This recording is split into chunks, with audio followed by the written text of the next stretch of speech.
What is up?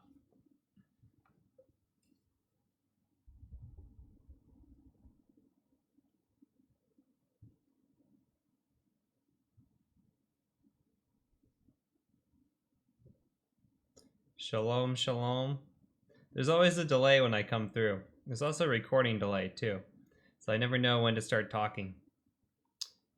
You would think after 11 weeks we would figure this out, but it hasn't happened.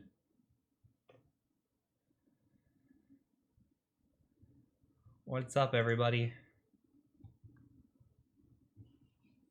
Who's in here? Oh, quite a bit of you. Matt's in here. What's up, Matt? What's up, Sick in the Mind? What's up, Richie? Reckless Pancake. Kev runs on Duncan. Flood Sex in here. Yo. Lots of familiar faces. Happy to see you guys.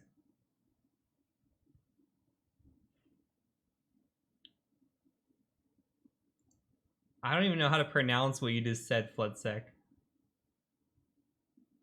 On this shoulder? It's the Cheshire Cat.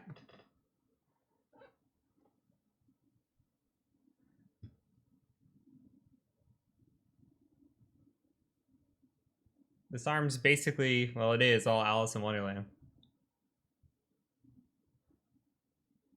Yeah, it does look like tentacles, and it kinda is. How do I expect somebody to hire me? I guess I don't. I'm unemployable, guys. What's up, Solo? What's up, Deadly?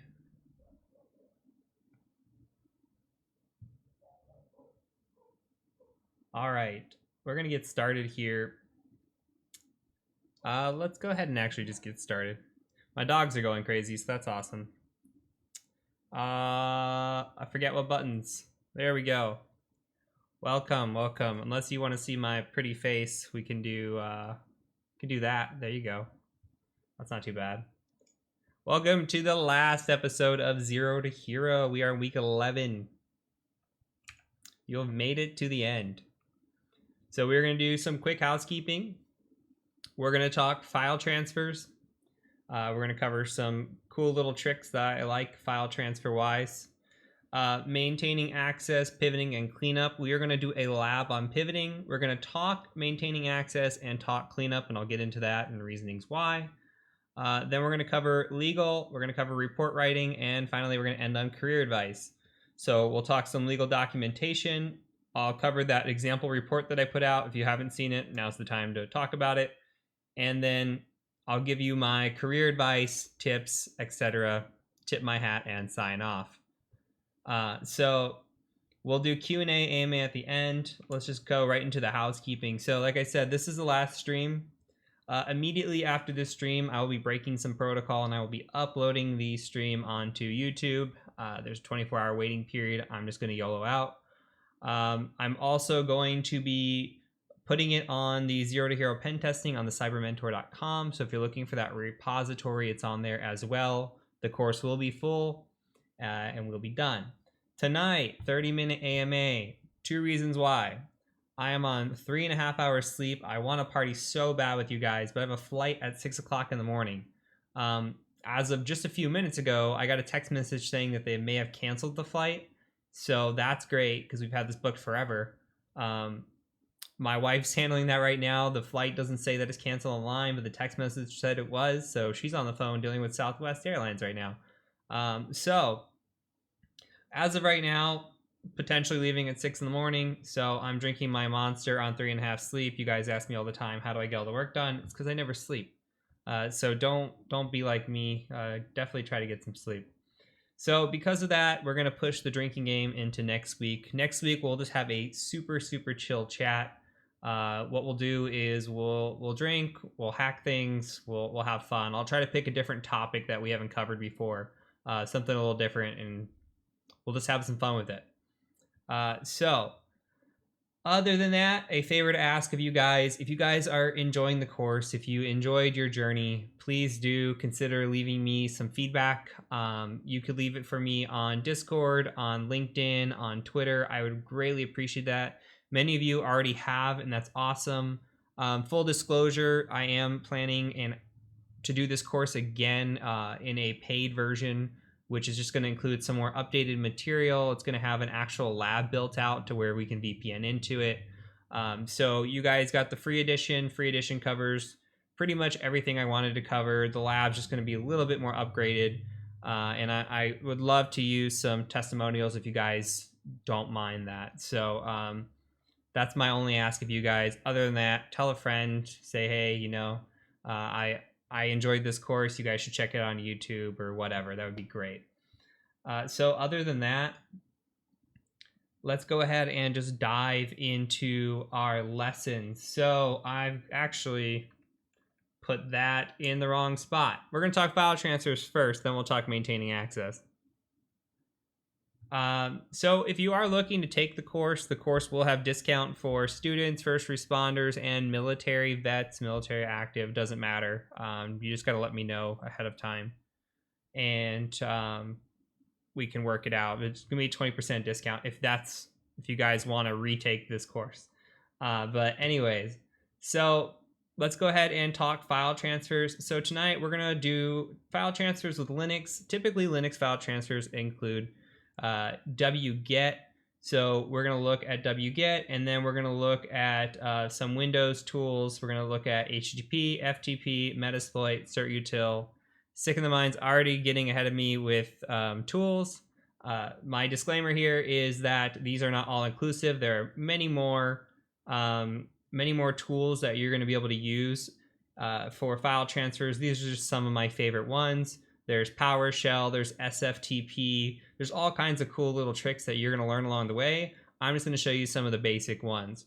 So, and hopefully you learn a couple of cool little tricks, especially with what we're about to see in our file transfer lab. So, without further ado, I'm going to open up my VM here, and we're going to start with Linux. So with Linux file transfers, we've already covered wget, right? We can go pull down a file off the web if we want to.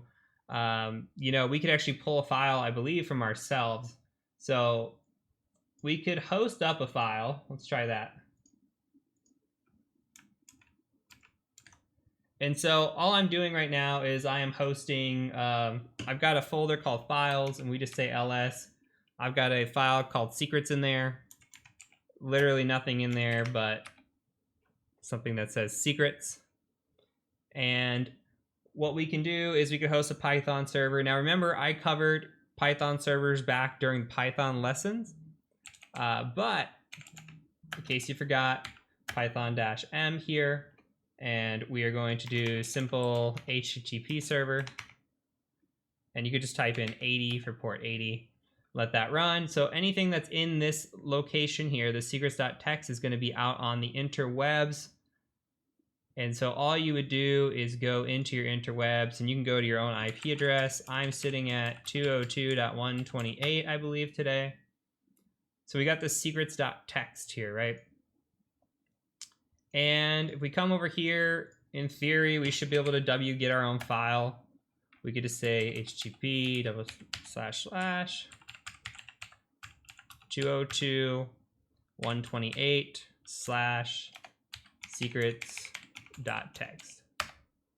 And you can see that we grabbed secrets.txt, and I put it as a .1 because it already exists in the folder. And then if you come over to here, you see that it actually shows that we grabbed it. So somebody came in here and made some sort of grab. So we know that wget works. Now, there are some additional cool tricks that we can do with wget. And one thing that people don't know is that you can actually push out files from wget. So let's cancel this HTTP server here, and let's set up a netcat listener. So we're just going to say netcat nvlp, and let's just put it on port 8081. Okay, so now imagine this scenario. You are on a machine that you have exploited, you set up a listener here, and what you can do with wget is there's actually this module in there. If you say -- post file like that, And then let's just say we want to get rid of this secrets, right? Secrets.txt. And we want to send it out. Actually, let's do something better. This is more practical. Let's say we want to send out the Etsy password or the Etsy shadow file, right? You can do this, and then you just type in an IP address, 128, and then you type in the port number at the end of it. It says awaiting response, but if you come over here, look what just came through. So it comes through like it is with a web header, right? And then I've got the whole file that just came through here. So this is a quick way to dump files off to yourself that I feel like a lot of people don't know about. It's pretty neat. So that's a neat little way to transfer files back and forth using wget with Linux. So let's talk about Windows while we are at it. So you just saw, I talked about HTTP. You just saw me spin up a file server here. So Python-M, the M, somebody asked what the M is for. It's for module. So we've got the -M, and we're just listening on port 80 for any traffic. Now, if we were on a RDP machine, then we would just come in, right? We'd say, oh, I'll just go down to the web server. That's easy. We've got GUI access, right? And then we'll just download the file. And if we click on it, you'll see that traffic comes through and somebody made a GET request to that secrets.txt. And it just says secrets. So that's a common way, a really common way if you've got access, GUI access to a machine. But the rest of the ways I'm going to show you are for if you don't have GUI access to a machine. And let me actually make this full screen here so you guys can see. So I'm going to power on my Windows 10 machines. And I've got this lab set up for pivoting. So let me see which one is which. Okay, so for you guys, you can log in either one. But I'm going to be logging into Frank Castle's machine. So this was the first machine that we set up. And again, from Frank Castle's machine, anybody on the network can go to that location. See, I've already got it up, but secrets.txt, secrets.txt.1's in here. Another thing that we can do while we've got this running. So imagine this scenario. You don't have GUI access, but you do have access via a shell. There is a wonderful tool. Now, I will note that this tool has been getting blocked lately by Windows Defender. And I have actually gone in and turned Windows Defender off in group policy. So if you want to do that as well on your machines, like some people were saying that the machines were turning Windows Defender back on after a reboot, and that is pretty accurate. You can go into your GP edit on your local machine and just go into here. And then there's actually a setting if we go into... let me cheat and look at my notes. So if we go into the administrative templates, and then I believe it's Windows components, and then there should be a Windows Defender antivirus right here.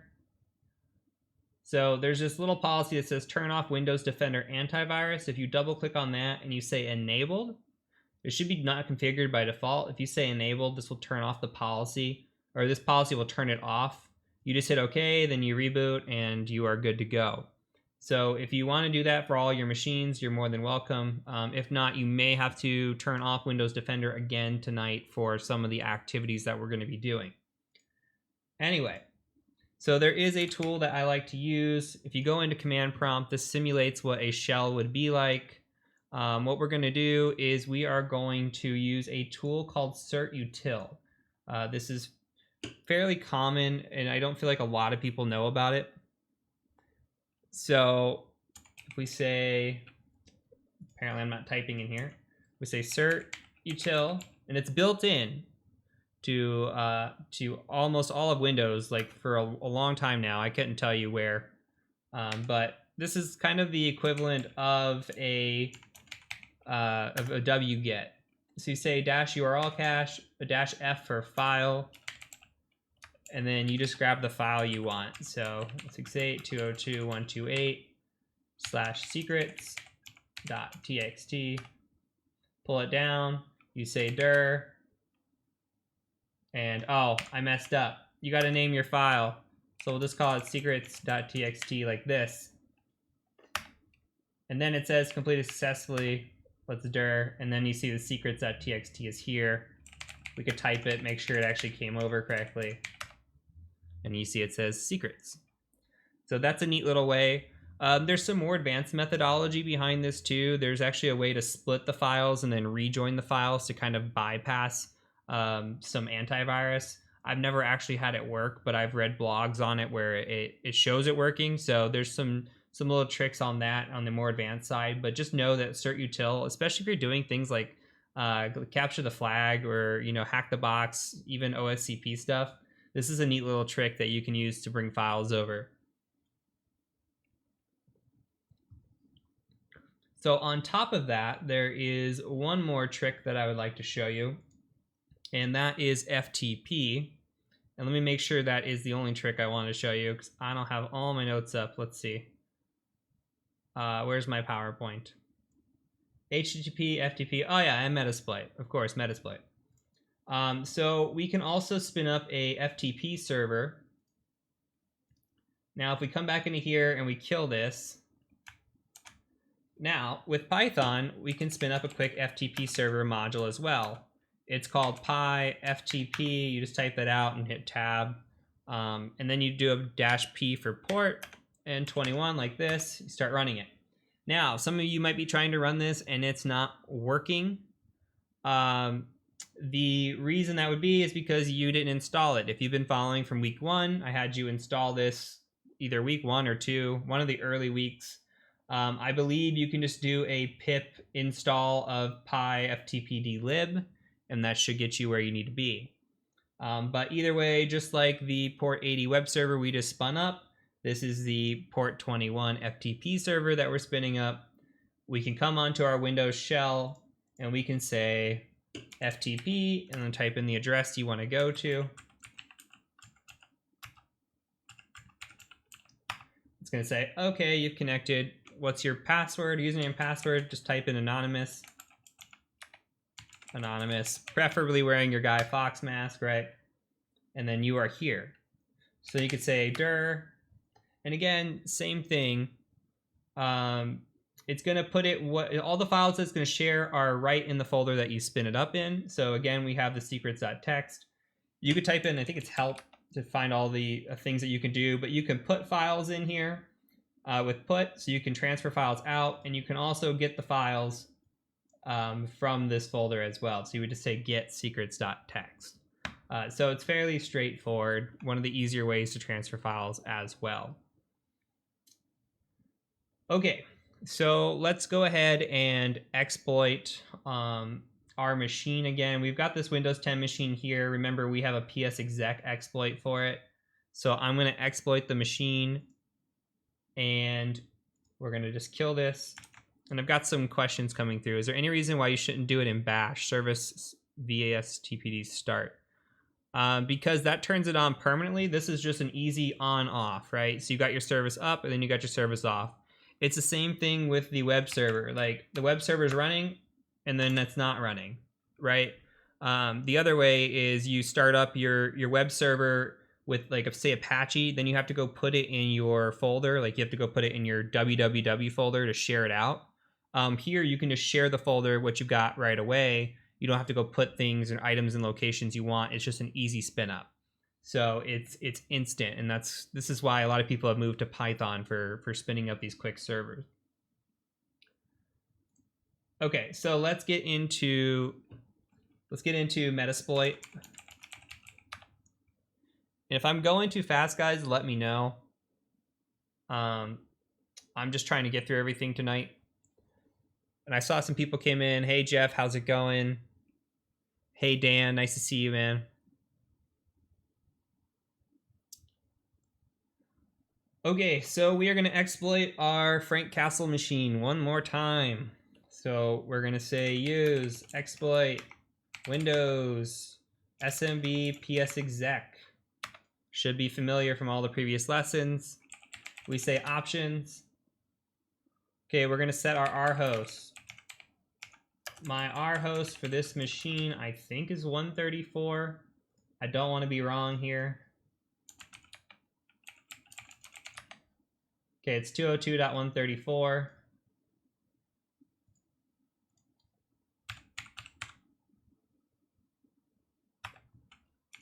We're going to set the SMB domain as Marvel, set SMB pass as password1, set SMB user as fcastle. And let's set the target as 2. Remember, it's got the automatic target, and sometimes it works, sometimes it doesn't. Let's see if this even works. Denied. That's okay. We'll try again. Try again. Try again. Okay, we've got our shell. So one of the nice little features about Metasploit is it's got a lot of stuff it can do. We've been doing pretty much all of our work in Metasploit. It is so robust and so awesome. I'm the biggest fan, skitty, whatever you want to call me when it comes to Metasploit. I'm all about it. So if you come in here and you say there's an upload and a download, I might go by it. I don't know. I'm not good at seeing things. Just trust me. Okay, there it is. Upload and download. You pretty much have full control anyway here. So you could say like, I think it's like present working directory. Okay, we're in system 32. We can change the directory to C users. And then we say pwd like that. Note that I put in the second slash there for character escaping. So we're in the users folder. If we say dir, okay, there's a couple of users. So what I want to do is I want to upload this secrets file into this folder. So we're just going to say upload secrets. And you could do this, you could do this with any file. It doesn't have to be in the directory you're in. You could say root, what do we put it? File secrets.txt, something like that. And then if you want to put it in this folder, you would just say secrets.txt, or you could say, let's just put it in the C drive, right? Something like that. You just got to declare where you're putting the folder or the file. And then it says it uploaded it to the C drive. Let's go check out our C drive. And there it is, secrets. So same concept, right? We can download that file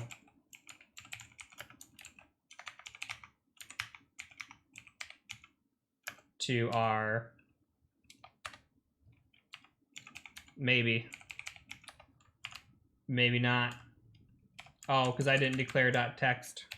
I'm getting all fancy here. There you go. So we can also download the file. And Metasploit, one of the fastest ways. If you got a Meterpreter shell, you might as well just use this to transfer your files instead of doing it through a shell yourself. One of my absolute favorite ways. So while we are in Metasploit, let's talk our next PowerPoint section. So I put this in the wrong order, so let's go back. And we're going to talk about maintaining access with Meterpreter. So we've got a few different things I want to talk about. These are all in Meterpreter, like I said. We've got persistent scripts, we've got scheduled tasks, we've got met SVC. Now, I'm not going to be showing you any of these tonight. These are likely really not going to come up in a junior level pen test. Honestly, I don't see persistence much. Like, for example, the run persistence, this -h is just a dash help, and I can show you that. Like, we could talk about it. Let's go back. This is just like it's like a really dangerous thing to run. And you say -h like this. And so you have to declare all these values, right? But what it does is, okay, what options do I want? Do I want to automatically start an agent when it boots as a service? Do I want to start an agent when the user logs in? Do I want to start an agent when the system boots? What's the IP of the system that we're going to reach back to? What's our IP, our attacker IP? Do I want to set a port, right? Now, if you go and read the Metasploit documentation, you read Metasploit Unleashed, it tells you that this is a very, very dangerous module to run, that really as a penetration tester, you don't need to be running this unless you absolutely need to. And the main reason is it just opens up a port on a machine. That port doesn't have any credentials. You just basically connect back to it, right? So you're just leaving it wide open for a future attack, and you actually have to go back in and delete the service. It does input it into the registry. You have to remove it from the registry. This will give you an RC file if you're connected to go in and actually delete all those files for you. So it does have some cleanup. But tools like this are dangerous, and there's not a lot of need for them when it comes to I would say junior or mid-tier level pen testing. If you're doing red teaming or something where you're being very, very discreet and you need a computer, you're on a host and you don't want to lose access to that host, that's a completely different situation. But when you're in a time-limited engagement, chances are you're not going to ever need this. So I'm only going to show you the high levels for this. We're not going to go too deep into it because it's just going to be deeper than we need to go. So let's go back to the PowerPoint. So we can do it through persistent scripts. There's a few here. Exploit Windows local persistence is pretty close, if not the same thing, to this persistence-h. It's just allows you to upload malware. There's actually some, if you do a show advanced, it allows you to use your own executables instead. There's a registry persistence as well. There are scheduled task persistence, so that way you can schedule a task basically to run the same time every day that runs your executable, so that way you gain a shell at least at some point, right? And you would just sit there with a listener, and we haven't actually covered the listeners. We haven't actually covered those, and I can show you what I mean by just a listener. So you could have like a netcat listener, but if you're trying to gain a Meterpreter shell back, let's just background this session that we've got. So we can use something called exploit multi-handler. And if we say options on this, so it doesn't really show you what it does. Oops, I moved my screen. I'm sorry, guys. And it cannot go back. There we go. Don't know if you saw that, but sorry, I clicked the wrong thing. So it really doesn't show you what it does here. But what we can do is we actually set a payload. So we'll say, okay, the payload I'm going to be sending through this exploit is going to be a Windows Meterpreter, and we'll just say reverse TCP. Hey, thanks, Matt. I appreciate that. And then you say options again, and now you'll see that it gave you this reverse TCP. You might set the L port to something sneaky. You might say set L port to 443 so the traffic goes out on a known port. And then you would set your L host, right? Whatever your IP address. So our L host is 192.168.202.128. And then you would just say run. Now you can run this with a set of switches that'll put it in the background and just listen. But just to get an example, all you're doing is running a handler. This is very similar to Netcat where you're listening. We're listening right now on 443 for any traffic to come into this IP address. And if it matches this payload, it'll talk back, it'll start up a Meterpreter shell, and that's how these persistence scripts run with malware. So, other than that, I encourage you to look into these if you want to play around with these, build your own lab. Just note again that you're going to scrub the machines when you're done because these do leave open ports, so make sure they're VMs. Or you are closing the registries and open ports when you are done. So going back in, you can also look into MET-SVC, similar to the rest, another persistence module. This is not all of them. There are actually a lot of persistence modules in Meterpreter. But these are the generic ideas. You want access to come back to you if you lose it. If a machine, like you have a laptop you access and they take it offline because they go home, when they go back, you want it to connect and talk back to you. So that's the thought process. So what's up next? Not cleanup. We're going to go talk about pivoting. So let's talk about pivoting. Okay, so we are going to do a pivoting lab together. We're going to build this out. I've already got mine built out, so I will try to be as patient as I can be. And what we'll do is we will come into here, and let's go into workstation up here. And I want you guys to go to edit, virtual network editor, pivot. Yeah, I wanted to I wanted to use that in this talk, I guess, but I was afraid that I was going to get sued by friends or something along those lines. Do I send the slides on Discord? I don't ever send the slides out. I don't actually think I have the slides saved, if I'm being honest with you. I've been running the same PowerPoint, just deleting it. But you're more than welcome to take screenshots or whatever you like. So this is kind of hard to see, and I don't understand why. What is going on? Okay, so there we go. So you should see this, something like this, right? And you might just have a 1 and an 8 here. I need you guys to go into change settings. And that's an admin protocol.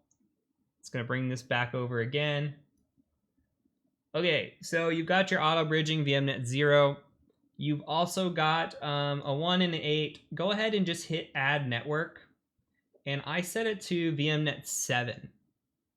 So look at my settings, and I'll go slow as I can at this. Go ahead and select host only on these settings. And then at the bottom, we're going to give it a completely different subnet. We're going to say 10.10.10.0 with a subnet mask of a WAC 24. So all 255s with a 0 at the end. And then you should have your typical 192.168 down here with NAT running. 202.0 is what I'm on. Whatever you guys are on. However you've been connecting, you want to use this guy here. So we're going to hit OK. Now, we're going to have to do some things, some editing. Here's the situation. Here's the scenario. Let's set that up first. We are on a 192 network. And we are attacking a network. We've plugged into the network or gained access. We're attacking a network that is this 192. And we've gained access to a machine, or we're going to gain access to a machine. When we gain access to this machine, we realize through our enumeration, our post-exploitation enumeration, that it is a dual home machine, meaning that it's running on 2 different networks. So we see, okay, it's running on a 192 network and it's running on a 10 dot network. So we have until this time not been able to access that 10 dot network. We can only see the 192 network. So what I have done is I've set this up where our Frank Castle machine, if we come into Frank Castle, he is running a dual home machine. And let me blow this up again. If you go to the IP config, you can see he's got a 192 address and a 10.10 address. Now we've also got a Peter Parker machine that I'm going to power back on. And I'm just going to log in as the administrator here.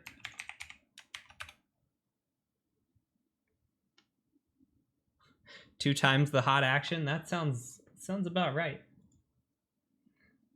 All right. We say command IP config 10.10.10.129. So these two machines, they can talk, right? But with this machine, we won't be able to talk. We say ping. Okay. Well, it shouldn't be able to talk. It's talking through Metasploit. I got ahead of myself. Sorry.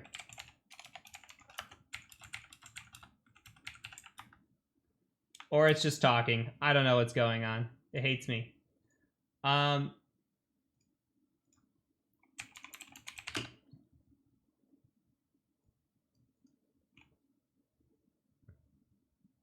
Okay, no idea why they're talking. Should not be talking, guys. So if we go in here, this is on its own network, right? And the domain controller is also on 2 networks. Let's take a look. If I can get out of this screen, now it's not letting me.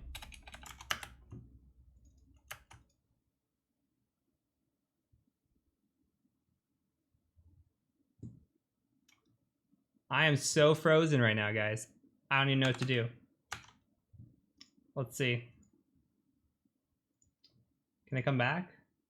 All right. There we go.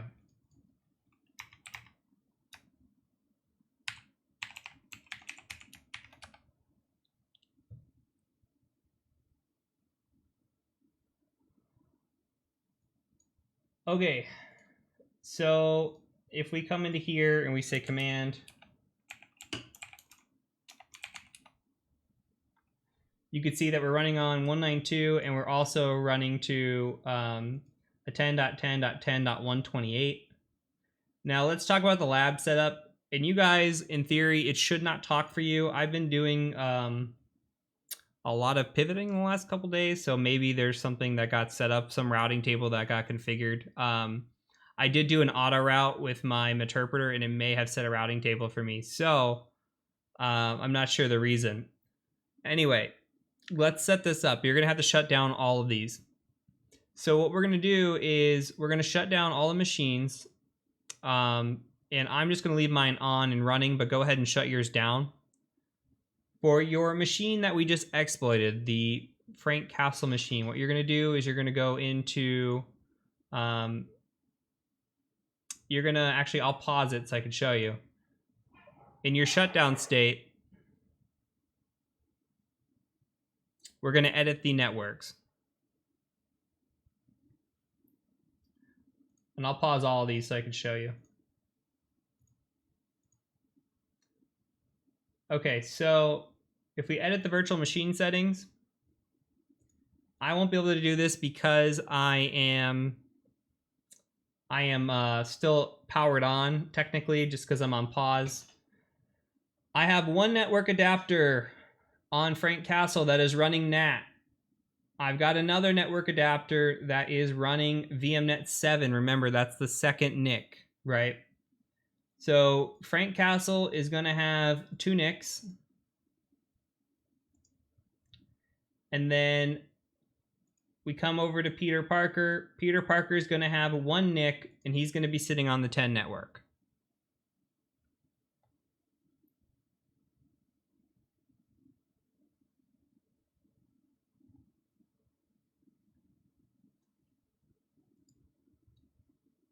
And lastly, we are going to come over to the domain controller. And we are going to say, I've got a VMnet 8. It's the same thing as NAT. VMnet 8, VMnet 7. So 2 separate NICs.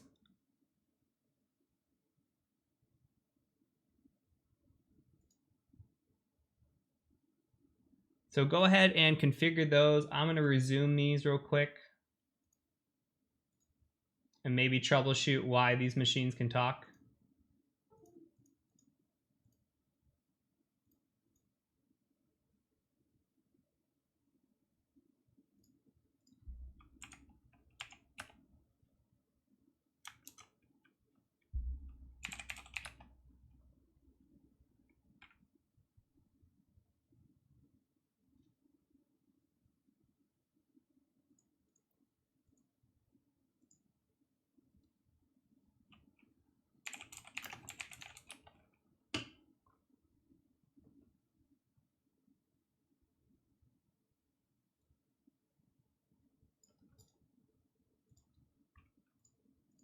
Can this reach the other way?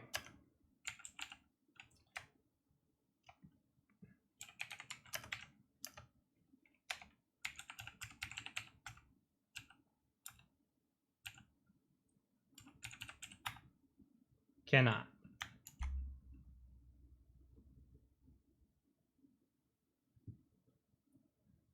So Another thing to note once you guys get everything powered back on is if we come into the network adapter for Peter Parker, I'm just going to go into network status and then change adapter options. Okay, we'll go, let's see, network and sharing center, since it wants to be rude. We'll do it that way.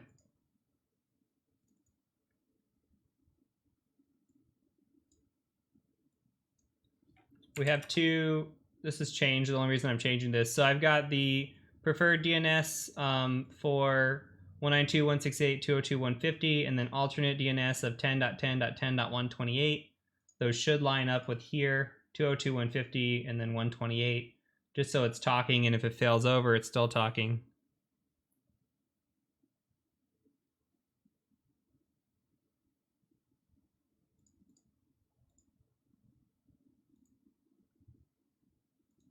It's not connected to the internet because it's not connected to anything available to be connected to the internet, sick in the mind. It doesn't have to be connected to the internet for this lab to work.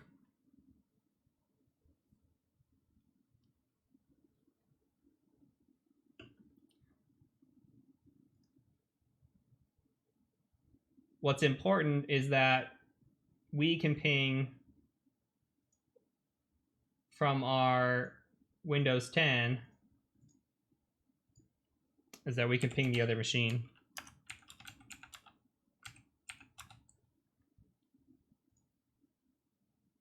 So 129. What I'm troubleshooting, sick in the mind, is why my Kali machine that is sitting on a 192 network is able to talk out to a 10 network that it shouldn't know what it is. This should not be happening, right? And earlier it wasn't happening, so I'm guessing that I have some sort of route that it learned. And it can't talk back the other way, but it can definitely talk forward, so I'm not going to worry about it.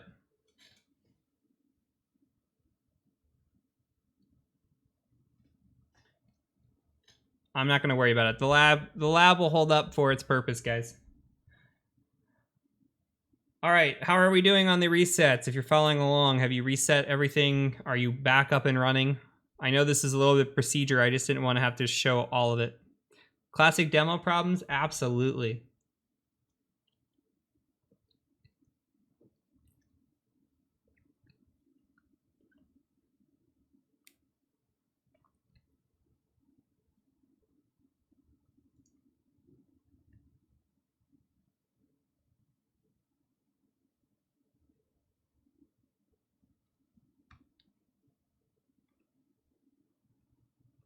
All right, we're going to run the service networking restart. Is that what we're saying?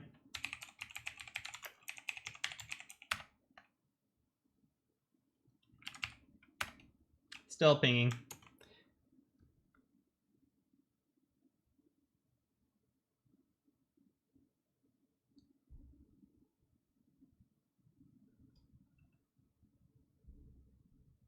It's fine, guys. I'm not going to be too worried about it.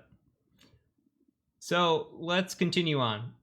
So we'll pretend happily that we are unable to talk to that machine. What we have is access, right, to a machine in Meterpreter. So let's actually, it's background. Or let's go to sessions. Oh, we have no active sessions. We lost it. Never mind. So let's gain our session back. So let's go to use exploit Windows SMB PS exec options just to make sure we're all the same. Let's try running it. Okay. Now we can try some pivoting commands. We can first look. I'm actually curious. Let's look at the routing table if we've already got some sort of auto route. No routes have been added yet, so. Hey, thanks, Grayson. I appreciate that. So we've got no auto routes. But what we can do here is we can say run auto route and then do a -s. And then we want to connect to that 10 network, right? So we're going to say /24. Okay, now if we run the command again, you'll see we have a route in there through session 2. So if we go, actually, I want to show you, if we go into a shell real quick. So some things to note, right? So if I am an attacker, I want to see if a machine's dual homed. A couple things we can do is we can say route print, and we can look at the routing table, right? And the routing table shows us that there's a 10 network and there's a 192 network. So that would be an indicator. You could also look at the ARP-A and see the ARP table. And you can see that there's a 10 network in here and there's a 192 network as well. A netstat might show us some things if there's any communication between the two. If they're talking over something, you can see a 10 here and a 192 here as well. We can see where it's established, some connection. It's talking out here on 443.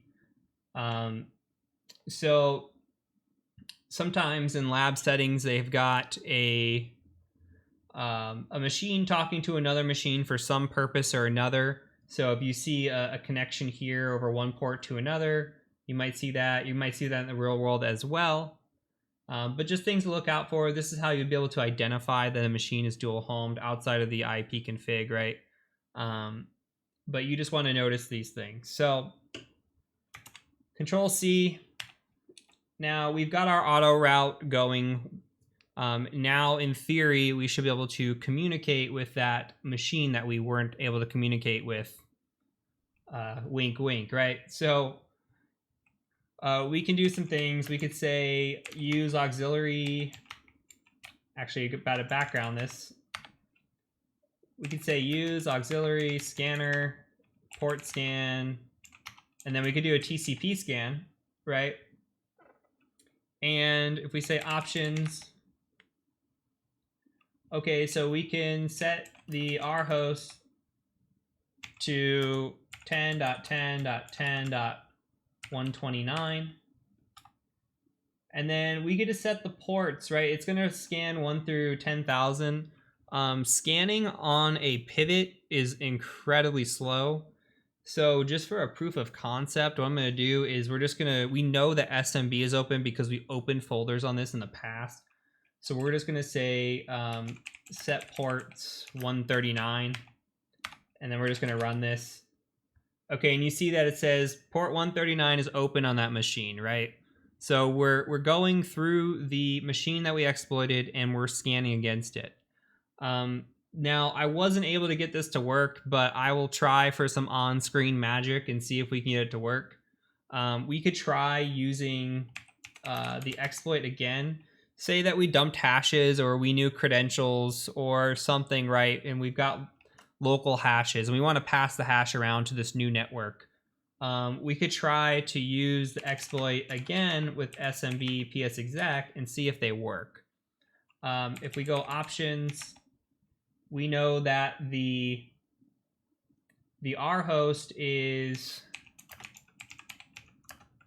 10.10.10.129.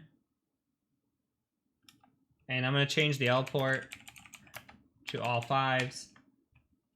Now, the Marvel is still the same, but let's change the SMB user to administrator. Just for proof of concept, set the SMB pass to what we've been using. Let's hit run.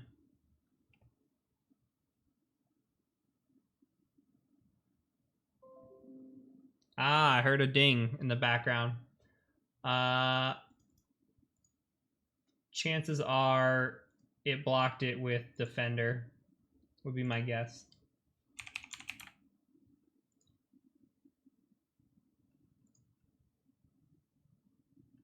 Okay. Yeah, I'm not going to worry too much about it. We can view the details. It sounded like it blocked it. That's typically what happens. But just know as a proof of concept that you can run these exploits through one machine to another. This is the idea of pivoting. And yeah, so if you see a dual home machine, you might be able to transition off of one network into another network, leverage that access, and navigate around.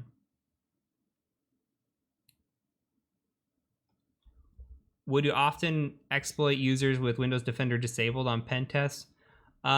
You would be surprised. A lot of places aren't using Windows Defender. Windows Defender has really just stepped up its game, is what's going on. But it doesn't mean that places are patching and allowing their Windows machines to update for these. They might be using other antivirus that doesn't pick up on this. You might use obfuscated malware and concepts to try to log in instead. That's why the PS exec has got the PowerShell. It's got, it's got different options. You might try to do different things to get around it. So good question though. All right. And that's really it for the pivoting section. Let's talk really quick about cleanup.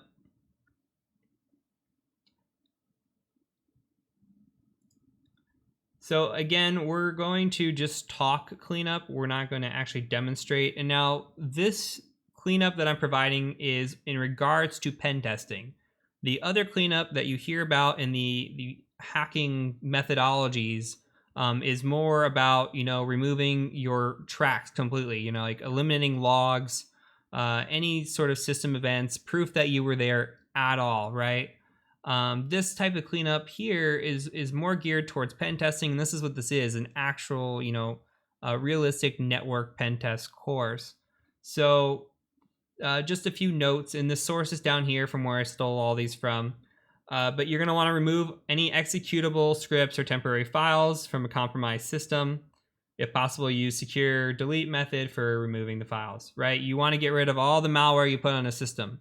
You don't want to leave that. You want to return all the original values for the application parameters if you modified them. You want to remove any backdoors, like you saw with the persistence, any of those. Any user accounts you created, a lot of times you'll create an account to access a machine or to plant a flag or whatever. Any of these accounts, you want to delete them when you're done. So you want to leave it like you found it, right?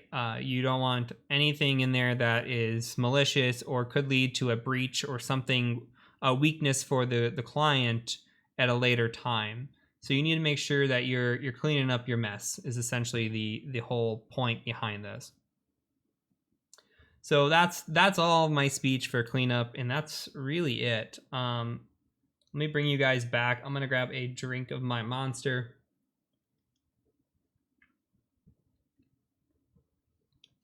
And we are on decent timing, actually. Okay. So, next slide. We're going to get into the legal and the documentation.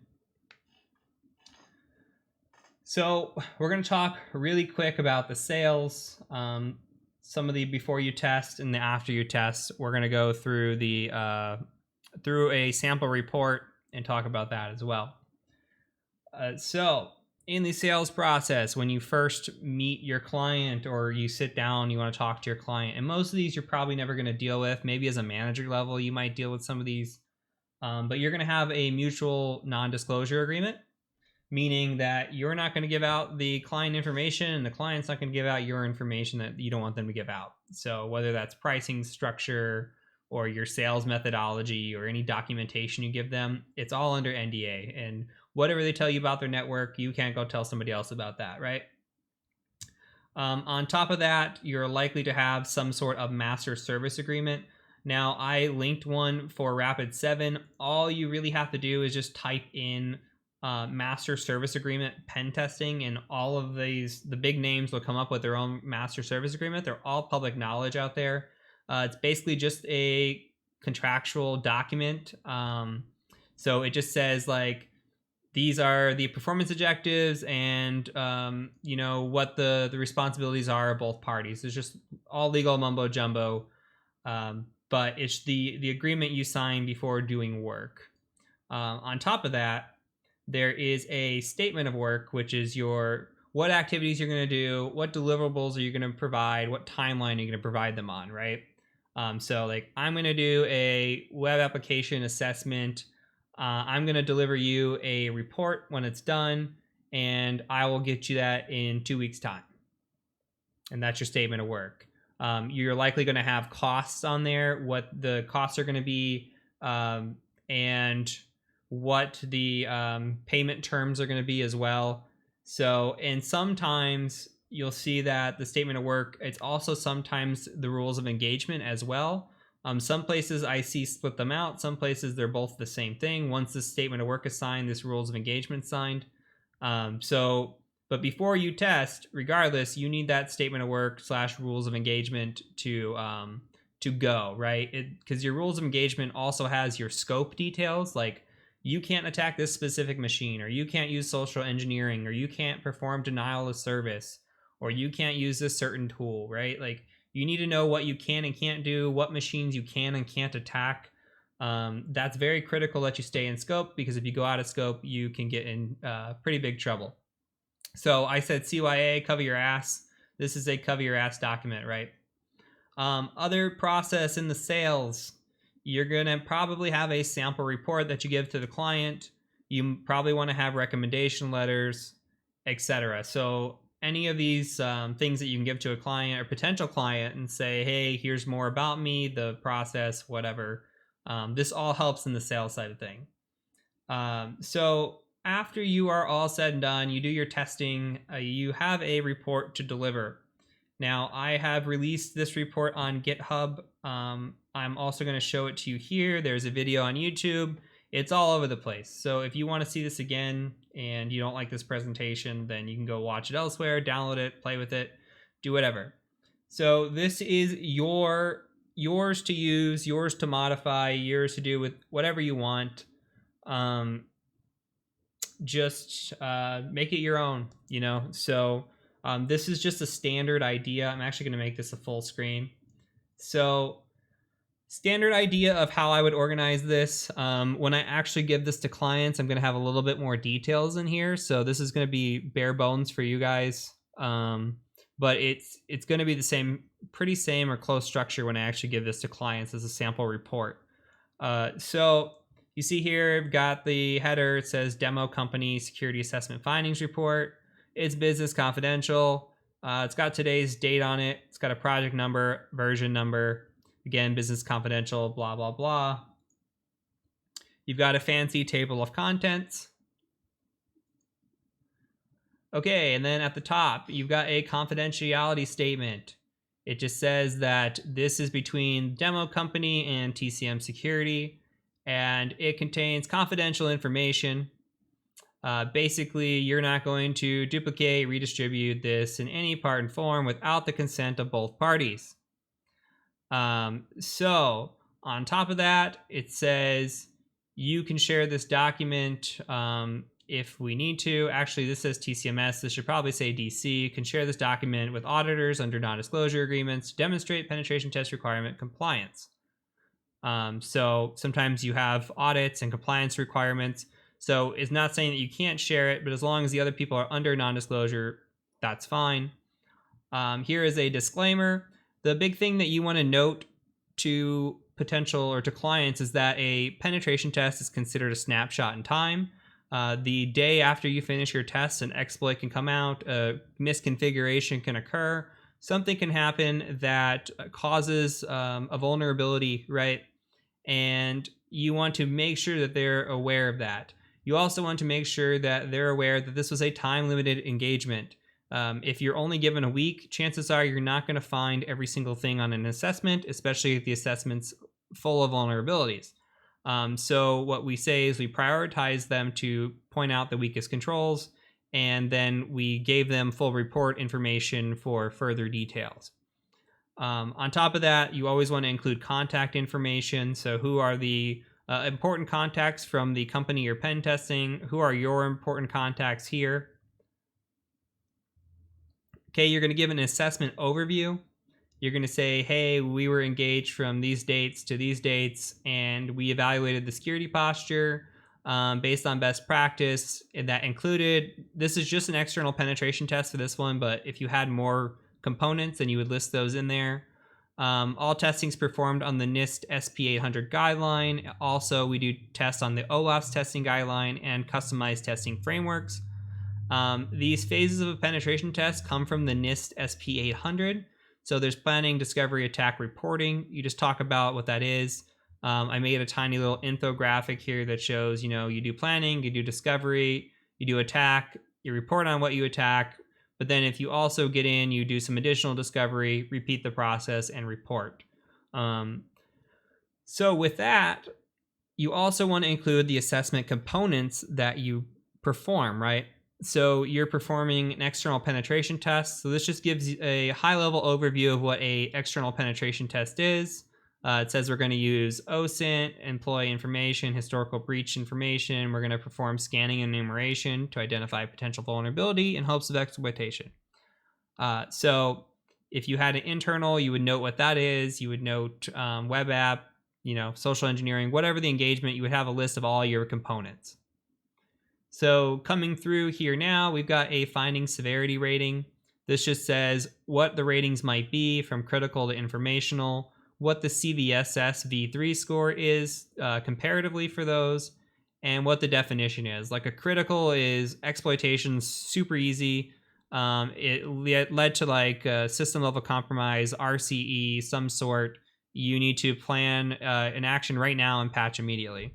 Where a low is like, yeah, it doesn't lead to an exploit, but best practice states that you should probably patch it in the next maintenance window. But not a big deal if you don't. So we have this findings chart just so the customer is aware what each finding means.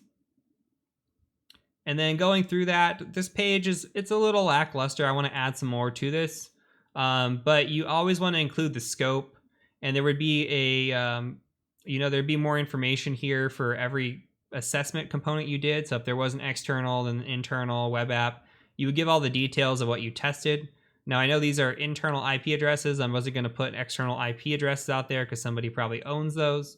But you would just say, hey, I tested this range and this range, whatever. And then full scope information is provided in a additional full findings Excel document. That's where you list out all the findings that you found with notes on them. And then you would say, like, if you had 50 IPs you were testing against, you might not list them all here. You might just say, I'm testing against 50 IP addresses.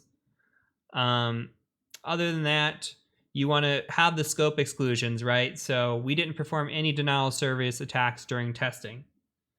On top of that, we have client allowances, right? So did they provide us a password?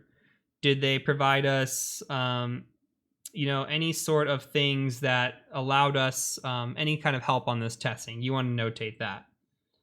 So on top of that, scroll down. Now you want to do an executive summary and you want to do a technical summary, right? So the executive summary is for your C-level. The C-level just likes to see things. They like to see pretty pictures. They don't really care about the muddy details, right? So you want to give them everything up front that you can give them. So a quick blurb here. It says, we did the testing from this date to this date. By leveraging a series of attacks, we found critical vulnerabilities, and we were able to gain full internal network access to the headquarter office. And then we gave an attack summary of how we were able to gain internal access and some of the recommended remediations. So from here, like, we obtained historical breach account credentials to leverage against the company login pages. So a recommendation there is to discourage your employees from using work emails and usernames as login credentials to other services unless necessary. All the way down to we leveraged valid credentials to log into the VPN. Well, they permitted VPN access, right? OWA did and the VPN did without multi-factor authentication. So we recommend that they use authentication on all services. So on all external facing services. So here you would provide some strengths and weaknesses. So an example of a strength is, okay, well, their SIM was alerting on vulnerability scans. As soon as we started scanning, they alerted us that they saw us, they verified our IP address, and they had the opportunity to blacklist us from further action. You would probably want to provide here at least 3 to 5 good strengths that they had.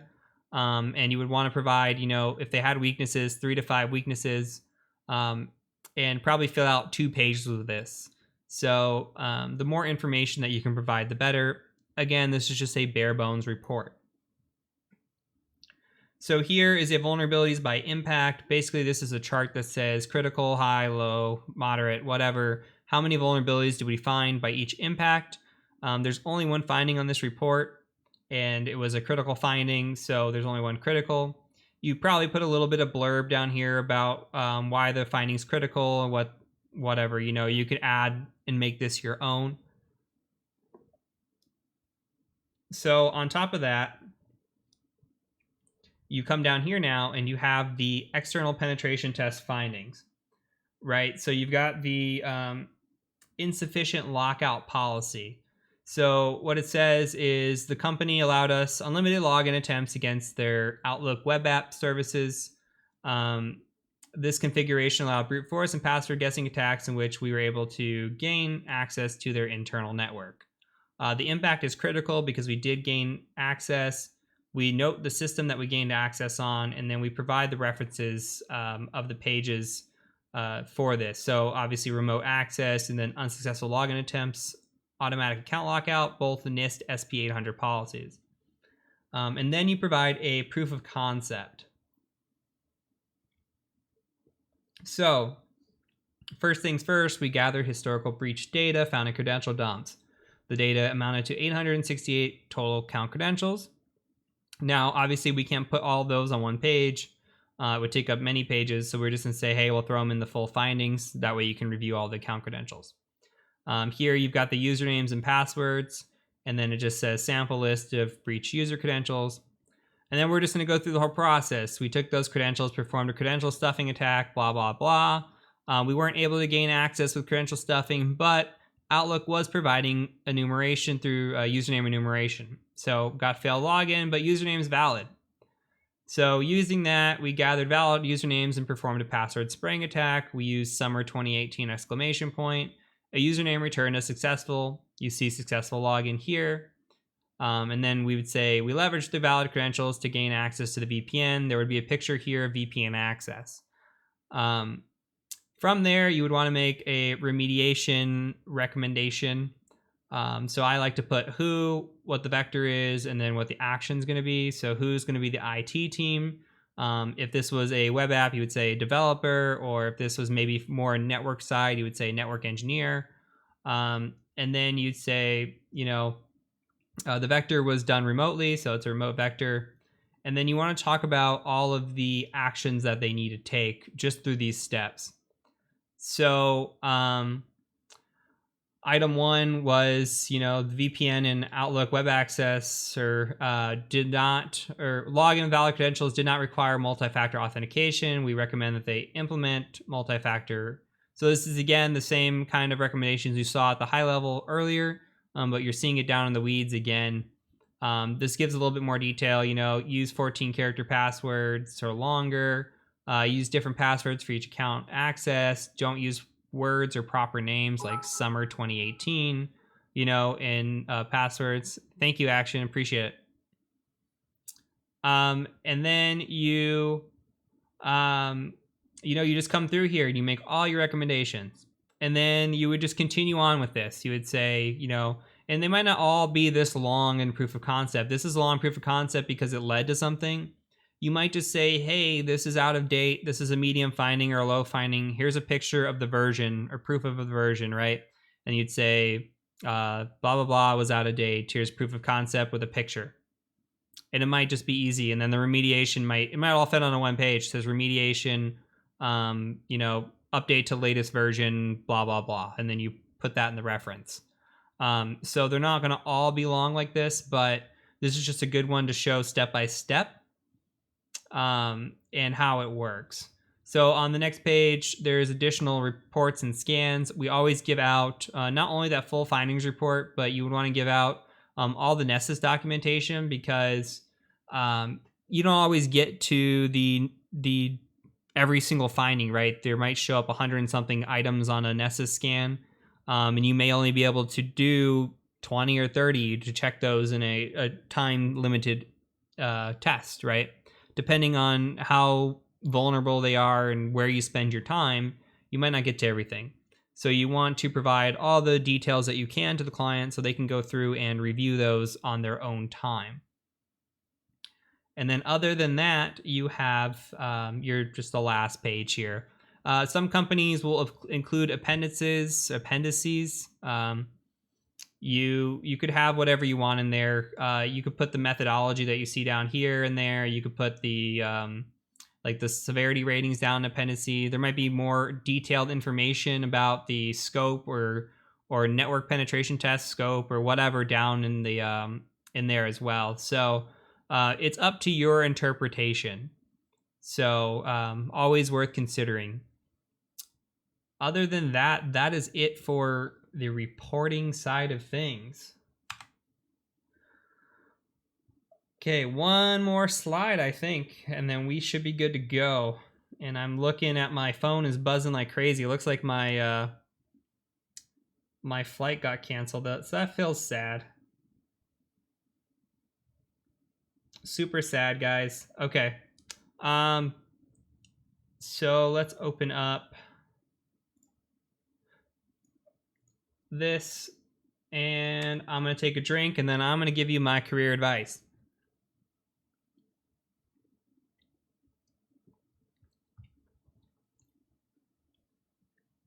Dude, fucking Southwest. You're damn right about it. All right. So we're going to talk about these in, I guess, in this order that I put here. So here is my career advice for those of you seeking to get into the field or work in any field, honestly. Career advice number 1 is always set goals for yourself and stay motivated.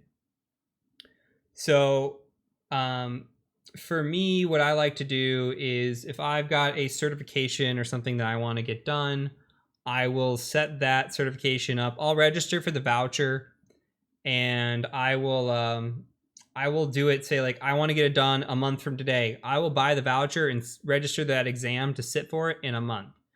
That way I've got that time pressure, right?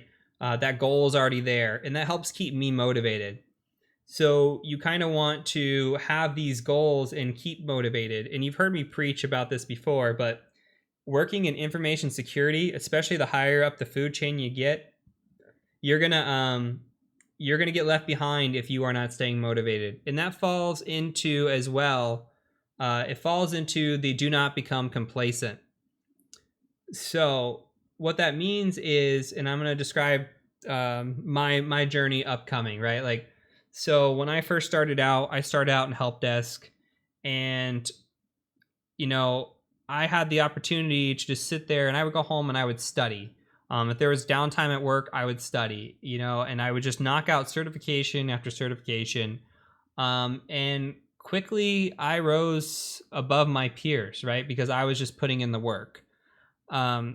Now you will come across people in every single job that you work, no matter the level of the job, where there is complacency. You will find people who have been on help desk for 10 years. You will find people who have been in networking for 10 years, etc. It does not mean that it's bad, but it is just that if you want to be in information security, you shouldn't be complacent, right? You do not want to be that guy working the same job, getting the same pay. I know a guy that is making, you know, $50,000 a year. He's been in IT for over 10 years. He may be at like 60,000 now. But where I started at 40,000 and I was up to 140,000 in 3 years. So, I mean, just, it's all motivation. A lot of it's luck, sure. But like, you put in the time and you put in the effort, you're going to be rewarded.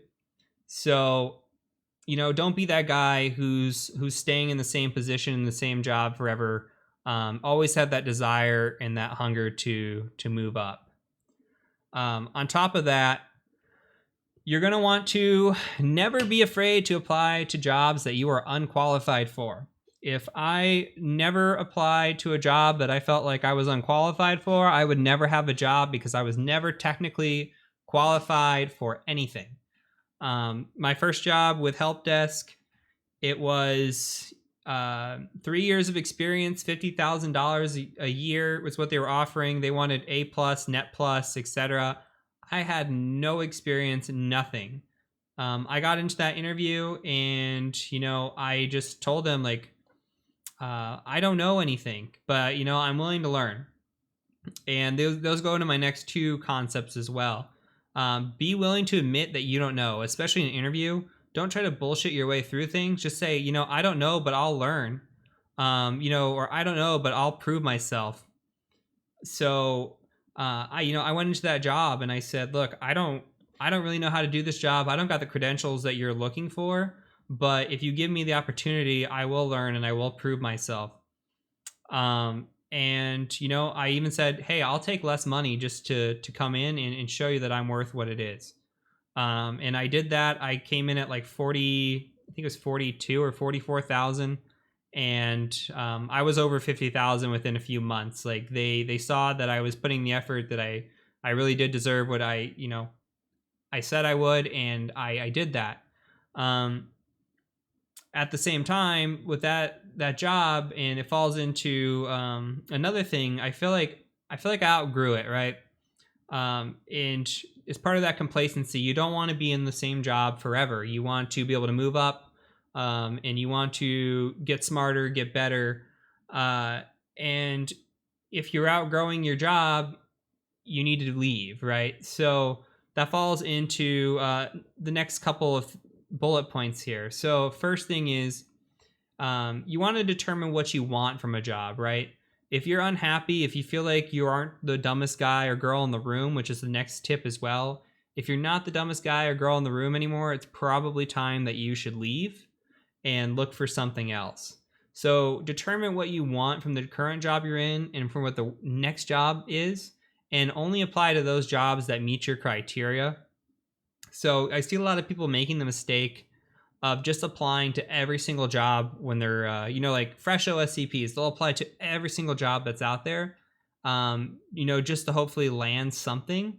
But, so many of them come back and like 5 months and say, I'm so unhappy at my job. And it's like, well, you took the first thing that was offered to you.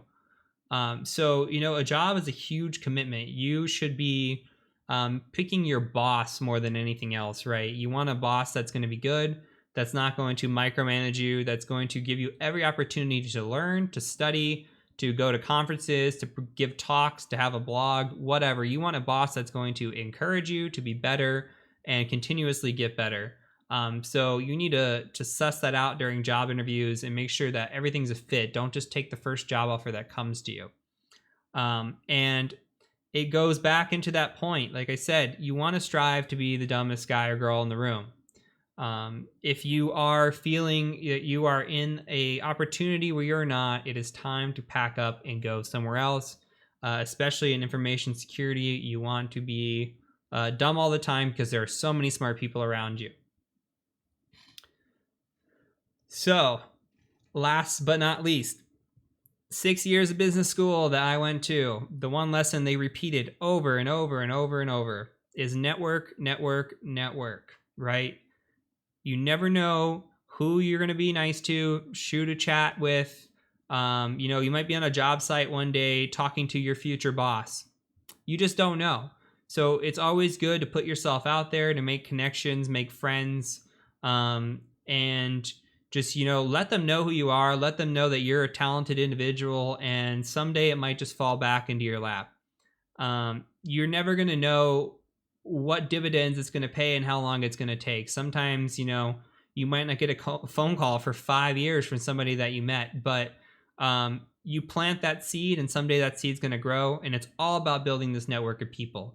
I'm fully attesting to that. So like if you guys watch my first video on the entrepreneurship, I quit my job without another job, and somebody close to me said, "Hey, like, I I see you're on the market. Do you want a job offer?" And it was easy as that. There was no technical interview. There was no anything. It was like, "Hey, I know you're capable of doing the work. I've seen you work before. If you're interested in this job and you think it would be a good fit, I'd love to have you on the team."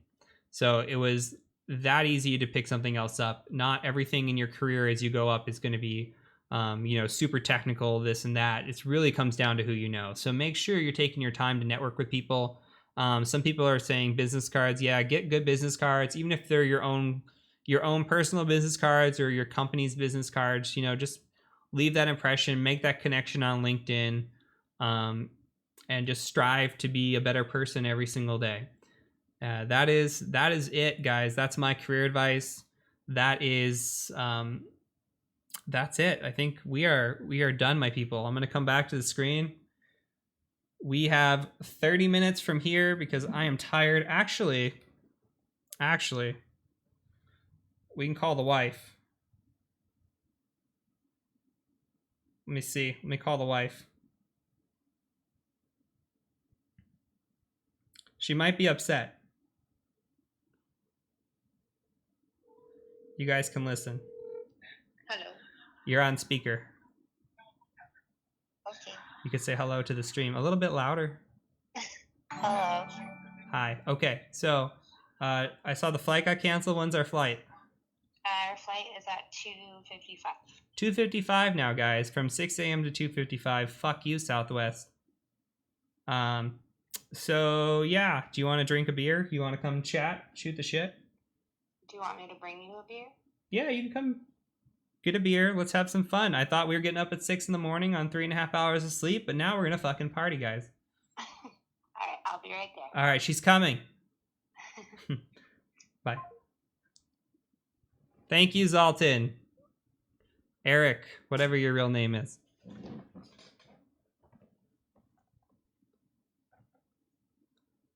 Pictionary drinking game.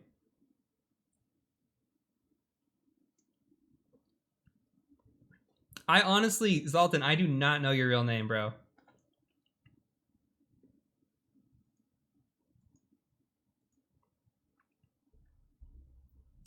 Thanks, Ninja. I appreciate it.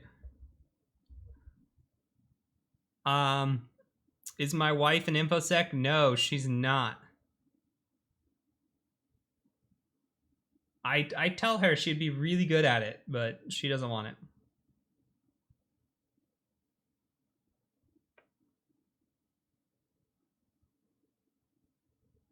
Is she an artist? She's not an artist either. She does like Legos.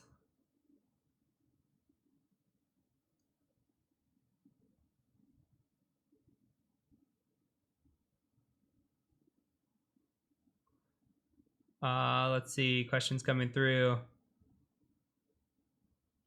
Started OSCP last week. What do you do next in order to get real hands-on experience? So you just work once you're done with the OSCP. Work on getting your internal skills down. Hello, welcome. Work on getting your internal skills down. Work on getting your wireless skills down. Is that wine that you're drinking? Yeah. She's drinking wine. It's that kind of night. And work on getting like your wireless, your web app. Focus on everything else besides external methodology because that's really what OSCP is. That'll help you, give you a big leg up in your interviews. Heath, I'm going through all of the content for the series and documenting on your website. Again, giving credit, thanks. I'm trying to fill in the gaps. OSCP didn't teach me. What would you recommend as next learning objective? I think web app. Oh, so it's kind of the same question. I wouldn't do the OSWP. Yeah, definitely focus on web app and, just, I think they've got a free course out there. I don't know anything about it, but there's that free course that just came out for Burp Suite. That's a good place to start. You're not in the picture. She's sitting here. How do I do this? We're going to try to make a live screen edit. And this could get dangerous. I'm going to tilt. No, I'm going to pan out. How do I pan? Oh. Okay, wait, zoom out. Okay, you're just... Hello. There she is. That's as far as I can zoom and pan and whatever else.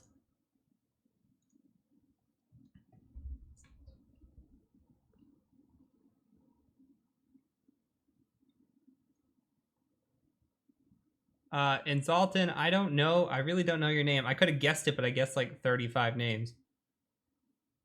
Nate Dogg says, hey, girl. Hey. Hi, Nate Dogg. Gray says, hi, TCM's wife. Hello. Any idea for a enumeration scanning tool? I don't have tool ideas. I'm terrible at that.